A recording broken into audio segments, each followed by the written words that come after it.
várias injeções. E então isso faz o quê? Com que não haja uma lesão tão grande dos tecidos, nem com efeito colateral. Outra coisa é a escolha da energia que vai ser utilizada, a fonte. Então você pode fazer raio-x, raio-gama, tem vários tipos, e alguns de aplicação só superficial, ou que tem uma penetração mínima de alguns milímetros, até aquela radiação que vai penetrar 20, 30 centímetros dentro do organismo, atingindo pontos profundos.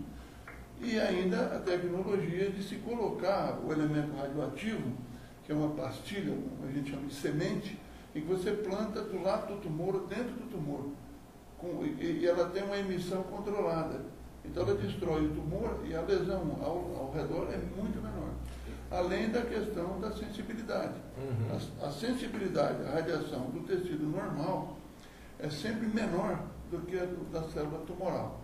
Ou seja, quando se atinge o ideal para destruir a célula tumoral, ainda não é o suficiente para destruir a célula normal. Então, o medo que as pessoas têm vem do desconhecimento desse tipo de coisa, a desinformação. Não é? Mas, na verdade, não tem. E qual é a diferença de radioterapia e quimioterapia? A quimioterapia, você vai usar certas substâncias que têm ação lesiva,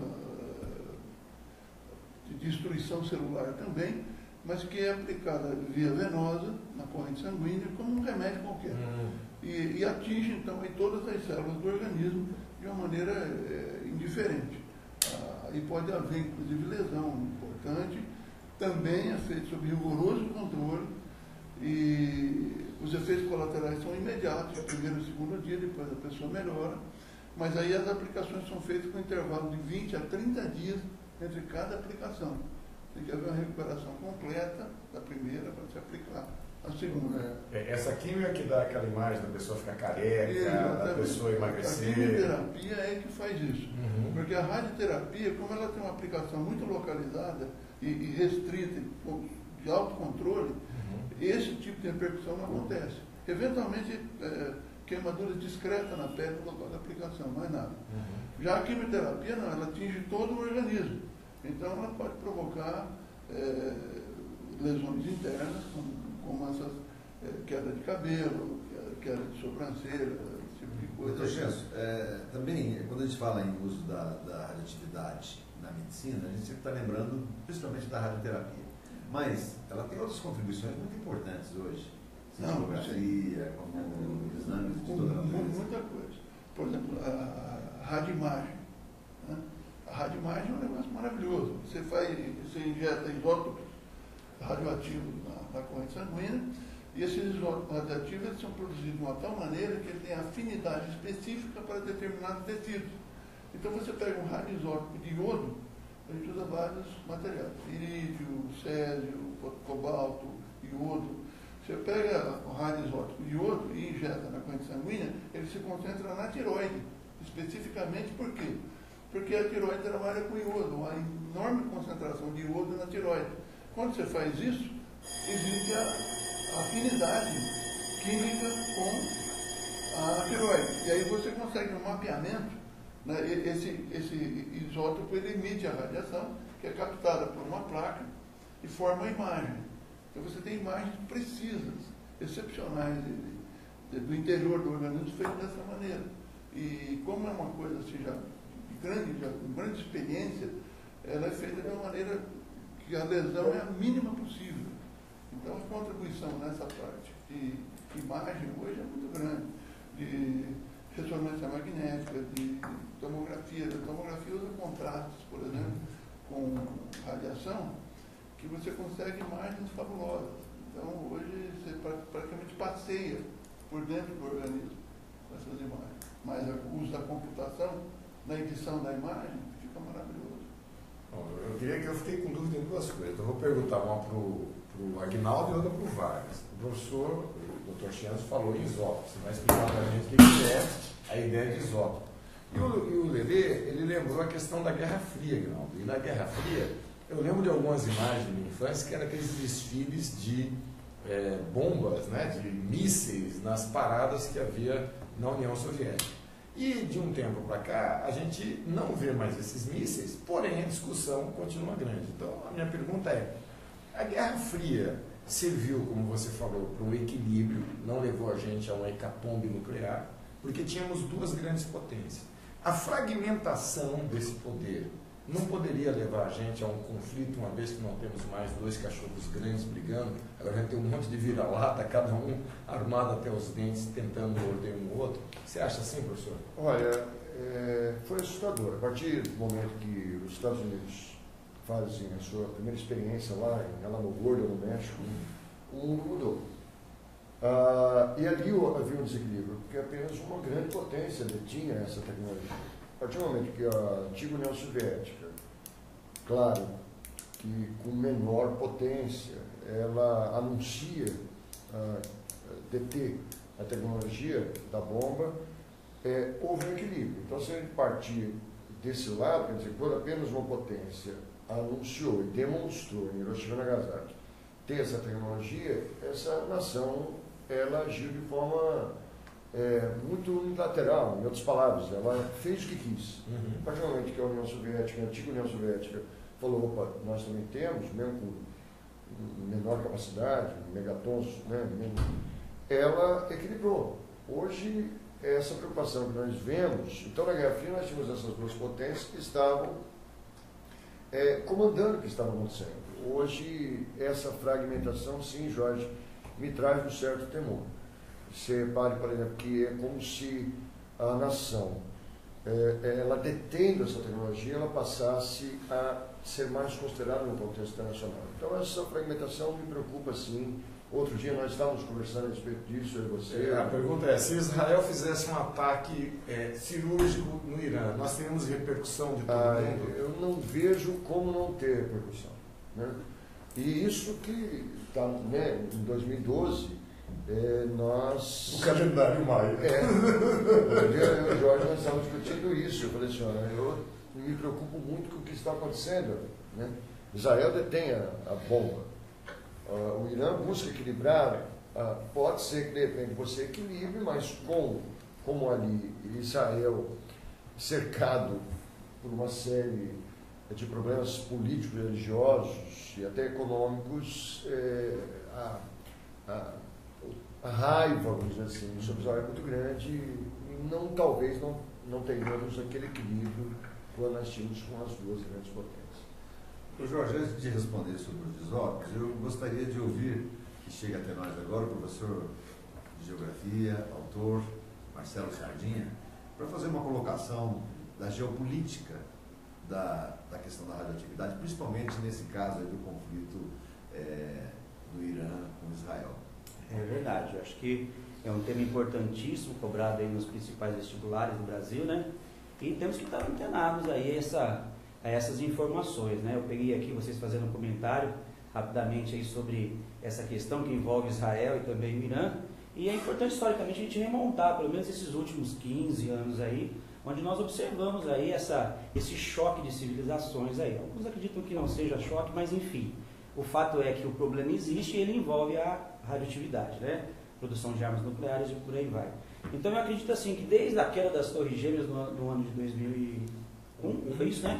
11/9, nós tivemos aí esse problema voltando à tona. Porque eu acredito que existia um vácuo desde 1990 até mais ou menos 2001, justamente por fim dessa bipolaridade que existia entre Estados Unidos e União Soviética. Os Estados Unidos tentando se pôr dentro do Oriente Médio, né? Segundo seus interesses, obviamente, em torno do petróleo aí, você tem esse vácuo. E é justamente a partir de 2001 que você tem uma retomada dessa questão nuclear. Primeiro, porque dentro dessa década você vai ter um problema latente, que é a questão daquelas repúblicas que ficaram independentes e assumiram o aparato bélico-militar, nuclear, diga-se de passagem, e você vai ter toda essa situação pós-2001, que é o levante do mundo muçulmano, a cabo da Al-Qaeda, não é verdade? Hospedada dentro do Afeganistão e abençoada pelo Talibã. E você vai ter então esse levante aí, que é importante a gente estar pensando um pouco em torno disso. Os Estados Unidos retomam o seu programa Guerra nas Estrelas, né? Bush cria a chamada doutrina Bush, nesse contexto, e cria o chamado eixo do mal, que é importante a gente estar bem antenado quanto a isso. Quem são os países do eixo do mal? O próprio Afeganistão, né? Teremos aí o Iraque, e vamos ter o Irã, né? E vamos ter a Coreia do Norte, não por questões de terrorismo, mas um país isolado lá no extremo asiático, né? Em volta ali de um país que vem cada vez mais se envolvendo com o capitalismo, que seria a própria Rússia, uma potência regional econômica que é o Japão, e todos eles ali manipulados segundo os interesses dos Estados Unidos, colocando a questão da China também, que é o chamado socialismo de mercado. Então, o que a gente passa a perceber a partir desse momento, aí, do ano de 2001? Né? Você tem um conjunto de medidas dos Estados Unidos que vai impor a sua visão política na região, não só no Oriente Médio, mas em outras regiões do mundo, que envolve a questão que nós falamos aí de radioatividade. Então, você pega aí, já no ano de 2002, você tem a invasão do Afeganistão, né? No ano de 2003, o Iraque é envolvido nesse contexto. E se geograficamente nós pararmos para observar o que acontece naquela região, na porção leste você tem o Afeganistão já invadido por tropas americanas, norte-americanas ou estadunidenses, e no oeste o Iraque. A bola da vez, então, é o Irã, um dos maiores produtores de petróleo na região.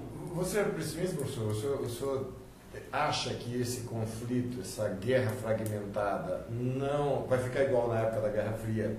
Todo mundo rosa, mas ninguém morde? Ou, a minha pergunta que eu fiz para o Aguinaldo, você também acha que 2012, com o calendário maia, a gente pode até ter um conflito nuclear saindo justamente dessa região? Eu vejo assim, que diferentemente do que acontecia na bipolaridade, onde você era obrigado a tomar, né, uma postura diante da imposição dessas superpotências, né, ou Estados Unidos ou União Soviética, hoje a coisa é um pouco mais diferente, né? Acho que cada um tem que tomar as suas próprias medidas. Foi no caso do Irã. O Irã, quando ele viu que estava no bojo, aí no seio da confusão, ele já começou a desenvolver o seu programa militar nuclear. A mesma coisa foi feita pela Coreia do Norte. Eu não acredito que nós tenhamos aí um alinhamento, né, nos moldes da Guerra Fria, né, com dois grandes blocos, enfim, até porque alguns especialistas acreditam que nós estamos vivenciando uma multipolaridade, né?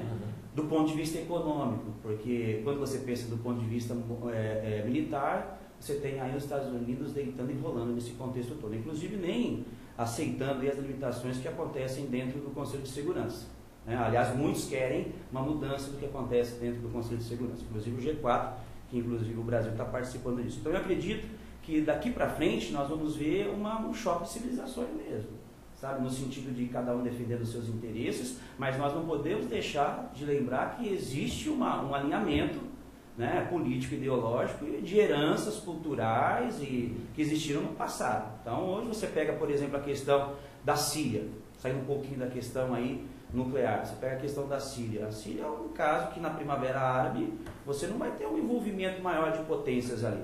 Por quê? Ela tem base militar da Rússia, que é a única base no Mediterrâneo, percebe? Você tem ali territórios na Síria conquistados por Israel, que são as colinas de Golã, né? E aí você tem toda uma situação ali que envolve países vizinhos, né, de alinhamento cultural, como é o caso dos xiitas ali, que é a grande maioria na Síria e que se assemelha muito com o que acontece no Irã.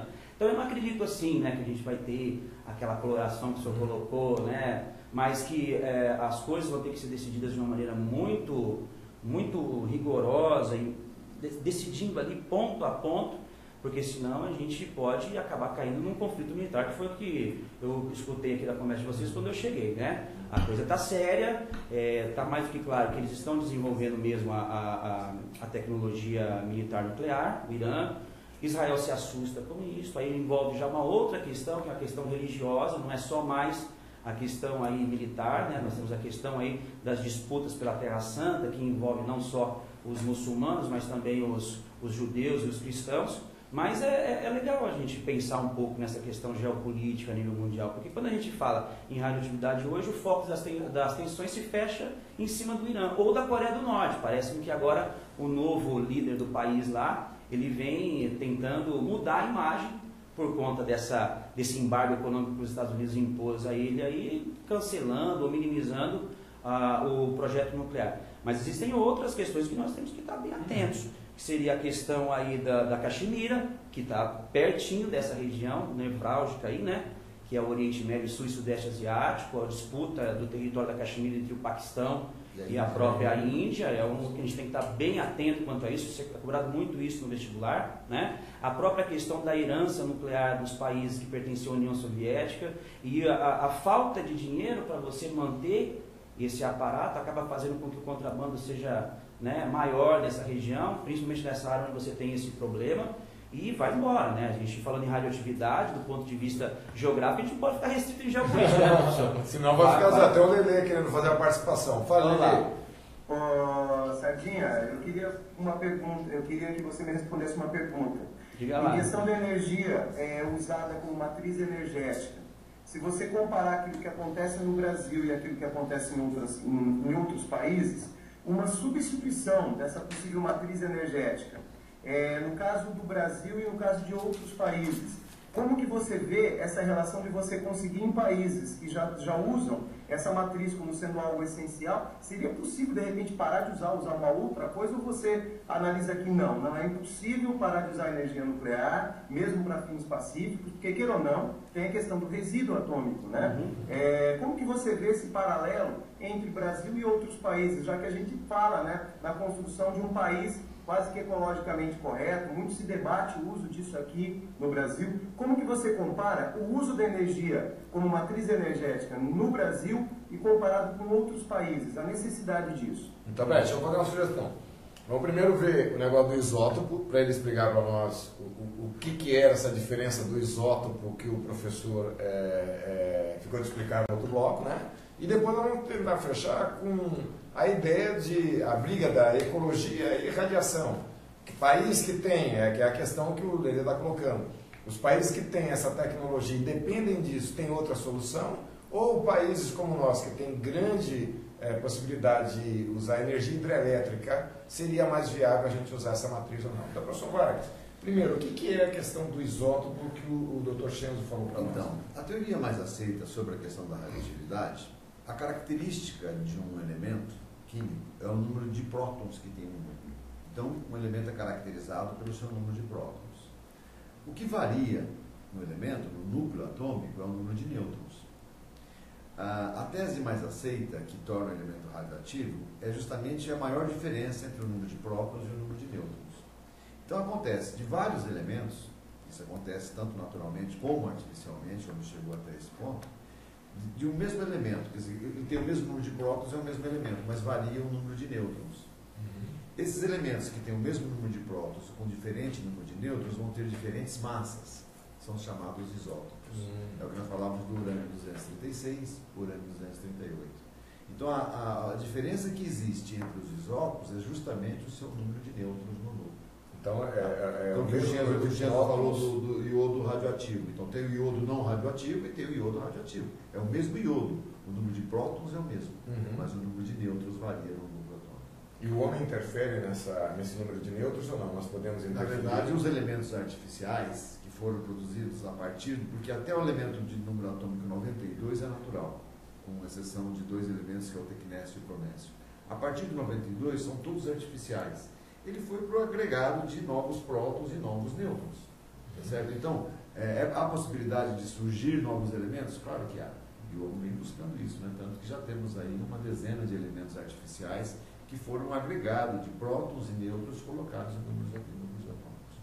Então, para a gente encerrar, vamos tentar fazer aqui talvez a discussão final sobre até que ponto, em vista de tudo isso que a gente discutiu, seja armas, o uso na medicina, a fonte de energia, a energia nuclear e a radiação, ela é mais vilã ou ela é menos vilã, ou é o uso que a gente faz dela que torna ela uma coisa ou outra? Então, professor Sardinha, por favor.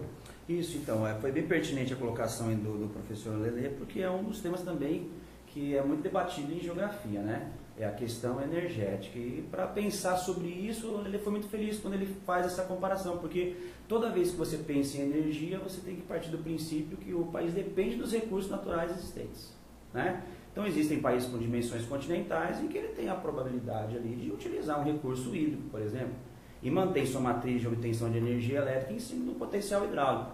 Agora pensemos em países como, por exemplo, o Japão, né, Lelê? Se pensar no Japão não existe ali minério metálico, não existe ali a existência do próprio urânio, nós não temos recursos hídricos em quantidade, carvão mineral, petróleo. tudo isso vai depender então dele buscar fora. Então os países normalmente eles acabam moldando a sua matriz energética de acordo com o que ele pode estabelecer. Então destaque a nível mundial nós temos aí o Japão, que usa muito esse tipo de energia. Temos também a França, que se destaca nesse contexto, a Alemanha, os países da Europa Ocidental, né? Temos a Inglaterra também. E por questões políticas, alguns adotam uma pequena parcela em porcentagem, como é o caso dos Estados Unidos, né? O Brasil, o programa nuclear, ele toma impulso a partir da ditadura militar, o interesse dos militares em dominar o conhecimento dessa tecnologia. Logo quando termina essa ditadura militar, o Brasil acaba assinando o TNP, que é o Tratado de Não Proliferação de Armas Nucleares. Então, o uso dessa energia no Brasil ela é utilizada para fins pacíficos, somente para obtenção de energia, né? E a grande controvérsia hoje, o grande debate é a construção da usina de Angra 3, que é justamente aí que entra naquilo que você propôs, né, professor? Que é a ideia dessa coisa, se usar, se é legal ou não, se manter na matriz, os problemas ambientais. Então existe todo um grupo de pessoas se levantando contra a construção de Angra 3, que vai acontecer, já está tudo certo, vai acontecer. Agora a grande diferença, parece-me que a construção agora, ela vai trazer não só a infraestrutura, mas a tecnologia, coisa que nós não tínhamos no passado. Né? Parece que a usina de Angra 1 e 2, efetivamente elas foram compradas, mas nós não tínhamos acesso à tecnologia. Tudo era subsidiado aí pela Alemanha, e se não me falha a memória também pelos Estados Unidos. É uma questão polêmica, porque quando você pensa nessa questão da própria obtenção de energia por radioatividade, por usinas termonucleares, nós temos problemas seríssimos do ponto de vista ambiental. Pensando, por exemplo, aí, além da questão dos conflitos que a gente colocou, a obtenção da energia elétrica por potencial nuclear pode promover alguns problemas sérios, como a contaminação da água. Posso botar um Pode. dedo aí? Mas e se rachar Itaipu? Então, aí os argentinos vão ficar todos boiando ali, né? Então, não em termos de... claro, não vai ser radioativo, mas o estrago foi 7 quedas, na verdade, a quantidade de terras inundadas. Sim. Aí entra a questão dos impactos ambientais, né? Não existe nenhuma obtenção de fonte de energia que você não vai ter um impacto ambiental correlativo, né? Isso acontece em usina hidrelétrica, isso vai acontecer em termonucleares, né? Termoelétricas, isso vai acontecer em vários tipos de usina. Agora, cabe as políticas públicas, né, que são políticas de Estado, a energia é política de Estado, fazer um planejamento em que ele utilize de uma maneira racional esses recursos. O que não pode, por exemplo, eu acredito o Brasil manter 70% da sua obtenção de energia elétrica em potencial hidráulico. E se parar de chover? Né? E se nós tivermos problemas maiores aí, como uma ruptura numa barragem, ou nós tivermos problemas maiores de vazamento de radioatividade, que está suscetível também aos problemas que nós temos na natureza, um terremoto, um tsunami, né, como foi o que aconteceu em Fukushima. Então é algo assim que cada país tem que fazer o seu estudo de impacto ambiental, que já é previsto em várias leis, inclusive o Brasil tem uma das leis mais avançadas, onde ele usa o EIA e o RIMA, que é o estudo de impacto ambiental, o relatório de impacto do meio ambiente, em que você já justamente pensa nisso. O que vai acontecer quando eu implanto esse projeto e o que vai acontecer se eu tiver alguns problemas que envolvem guerras ou problemas ou desastres naturais. Então é mais ou menos por aí, Lelê. O que você perguntou é mais ou menos por aí. Vai depender dos recursos naturais disponíveis, né, dos recursos econômicos que o país tem, de impor a sua predominância, né, em vários outros países. O Japão mesmo é um país que não tem nada lá, mas domina tudo fora. Né? Minérios metálicos no Brasil, a produção de urânio em Ladário, na região de Minas Gerais, no escudo cristalino, e em outras regiões, né? Tá o dedinho ali na produção de petróleo, eles não têm lá, mas acaba dominando isso em diferentes regiões. É mais ou menos por aí, acho que a ideia... Professor Aguinaldo, do seu ponto de vista histórico, que resumo o senhor poderia fazer para nós, tipo de... O mundo com a energia nuclear mudou a tal ponto que ficou mais seguro, menos seguro, mais tecnológico, menos tecnológico. A sua opinião pessoal sobre isso, historicamente, a gente ganhou ou perdeu mais com a energia nuclear? Olha, Jorge, ao meu ver, por tudo que foi colocado aqui, nós ganhamos muito mais. Sim. Não tem dúvida. Só que me parece, eu volto a falar com o leigo que sou, que nós nos assustamos demais. Né? Quando eu falei, por exemplo, que tudo parece muito nessas ficções, nesses games, etc., isso nos assusta e a gente acaba vendo o lado muito negativo de todo o processo. Eu vejo de uma forma muito positiva. Meu politicamente, quando você colocou, eu acredito que é muito importante para o equilíbrio, por mais que nós tenhamos aí, o Sardinha colocou, essa distribuição, essa busca de distribuição de poderes a partir da busca da bomba, enfim, eu vejo de forma extremamente positiva. Outro dia eu estava conversando com o Vargas, e o Vargas, a gente estava discutindo, e ele falou assim, qual é o melhor momento da história mundial? Nós chegamos à conclusão que é o momento de hoje. Né? Eu vejo de forma muito positiva, pelo que o Chenzo colocou, só que nós nos ajustamos da forma como nos vem. E Sim. você? Bom, eu sou cético quanto ao não uso da energia nuclear. Eu acho que é necessário, eu acho que, do ponto de vista da evolução da ciência, é impossível você deixar de ter 20 quilos de material que pode iluminar Londrina por um monte de anos, larga isso não podemos. Mesmo porque eu acho que no futuro, os problemas, por exemplo, que o professor Vargas levantou da poeira tóxica e tudo mais, há uma tendência da gente minimizar isso com o próprio desenvolvimento. Agora, por outro lado, eu também não sou ingênuo. O resultado de poder derivado dessa tecnologia nos colocou numa enrascada, que é até que ponto é ético países que não têm compromisso com outros países desenvolver uma energia capaz de exterminar o outro país. Então, por exemplo, quando o Irã anuncia que o seu objetivo é exterminar Israel, ela está dando todo o motivo que Israel precisa para iniciar um ataque, uma vez que eles foram provocados por isso. Então, nesse sentido, eu acho que a resposta ainda está na educação. Quando as pessoas forem educadas para usar a tecnologia de uma maneira favorável ao outro, eu acho que a coisa muda. Porém, isso é uma utopia que eu não sei se atingiremos ainda antes do mundo chegar ao seu final no sentido de conflitos. Mas eu sou muito otimista, eu acho que o Brasil deve investir muito nisso. Eu incentivo meus alunos a fazerem engenharia nuclear. Eu acho que o Brasil tem um papel importante no futuro sobre isso e que talvez seja melhor que nós dominemos e saibamos usar e possamos talvez mostrar para o mundo um uso pacífico, Sim. útil, racional e que traga soluções para todo mundo. Então, essa é a minha opinião. Lelê, dê a sua, Lelê.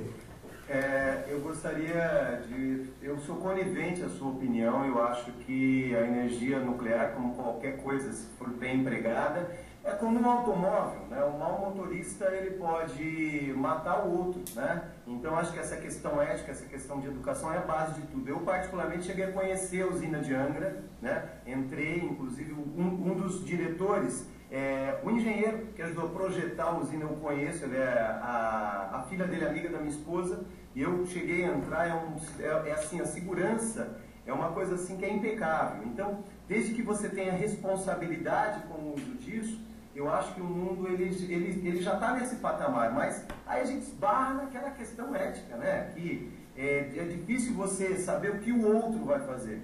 Mas no sentido geral eu vejo de forma positiva, assim, desde que bem empregado, mas com todos os cuidados. Não esquecendo, inclusive, de alguns fatos, que nem o pessoal de Fukushima parece que não estava prevendo um acidente daquela magnitude, que o próprio projeto da usina parece que tinha uma bomba que poderia resfriar o reator, que ao invés de ter sido colocado em um lugar, se tivesse sido colocado em outro, não teria problema. Então aquilo não teria acontecido. Então é o que eu falo, é o uso responsável, como qualquer outra coisa. Eu vejo de forma positiva, assim, na minha modesta forma de analisar esse assunto. Joga a peteca para vocês aí. Dr. Chenzo nos deu aqui uma visão bastante otimista e positiva sobre o uso na medicina. E quanto à educação nessa área, Dr. Chenzo, os novos médicos estão nessa área? O Brasil é bom nessa área ou não? Não, o Brasil é um país que tem uma evolução muito grande na medicina. A nossa medicina é comparável a qualquer medicina de outros países, como Estados Unidos, Inglaterra.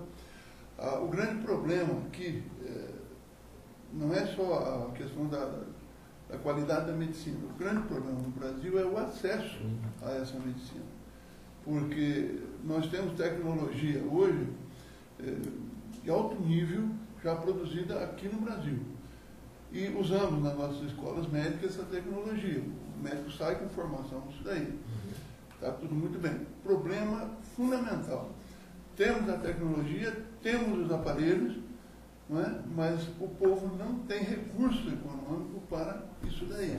E o governo não tem recursos, pelo menos diz, para sustentar isso daí, oferecer isso daí. Então, por exemplo, uma pessoa que precisa de uma ressonância magnética para um problema qualquer, ela vai ter uma grande dificuldade para ter o acesso a isso daí via governo, via Estado. É uma burocracia absurda, às vezes leva meses, anos para se conseguir. Esse é o grande problema. Então, é um país que se desenvolveu muito na medicina, você não precisa mais ir para fora para tratar nada, trata tudo aqui, desde que você tenha o recurso econômico para isso. Tá? Então, são duas faces da mesma coisa. Belíndia mesmo, de um lado Bélgica, do outro lado é Índia. É Belíndia. Do ponto da medicina, é Belíndia. Nós temos uma medicina maravilhosa, você vai no Albert Einstein, em São Paulo, Sírio-Libanês, Beneficência Portuguesa, algumas escolas médicas federais, temos hospitais espetaculares, você fica encantado. Nós temos tudo, mas você não vê o povo lá. Você vê doentes selecionados, né, via, por exemplo, planos de saúde, ou o custeio do próprio bolso. Isso é o grande limitante. É isso aqui. Fora disso, a medicina nossa é ótima. Inclusive a medicina nuclear, que a brasileira é uma das mais desenvolvidas. Professor Vargas, as suas considerações finais a respeito disso. O senhor, como na área de química, o senhor é otimista com relação a esse avanço a ponto de tirar o perigo que a gente ainda tem hoje sobre a energia nuclear? Eu não acredito de tirar o perigo, mas a matriz energética mundial hoje ela é muito significativa, a contribuição que existe da energia nuclear. Algumas áreas, como por exemplo Chernobyl, é uma região que só pode substituir a energia que se perdeu lá com outra usina nuclear. E eu não tenho dúvidas que mesmo o Brasil, com todo o potencial hídrico existente, também tem que investir em energia nuclear. Eu acho que ela vai ainda perdurar por muitos anos, porque as formas alternativas, energia eólica ou energia solar ainda tem que ser desenvolvida para atender a demanda energética mundial. Quer dizer, é praticamente impossível, nas próximas décadas, abandonar um projeto de energia nuclear. A não ser que o homem consiga fazer aí a fusão a frio e conseguir desenvolver novas formas de energia que, por enquanto, está no mundo da ficção. Então é isso aí. Então você, internauta que acompanhou a gente até agora, valeu. Eu espero que você esteja conosco no próximo AteneuCast, para que a gente possa discutir outros assuntos interessantes. Você viu que a nossa primeira conversa aqui é bem descontraída, a gente tenta abordar o assunto sobre os diversos aspectos das ciências, para que você se informe. Mande e-mail para nós, pergunte, sugira temas, que a gente vai tentar aos poucos atender a todo mundo. Um abraço e até o próximo.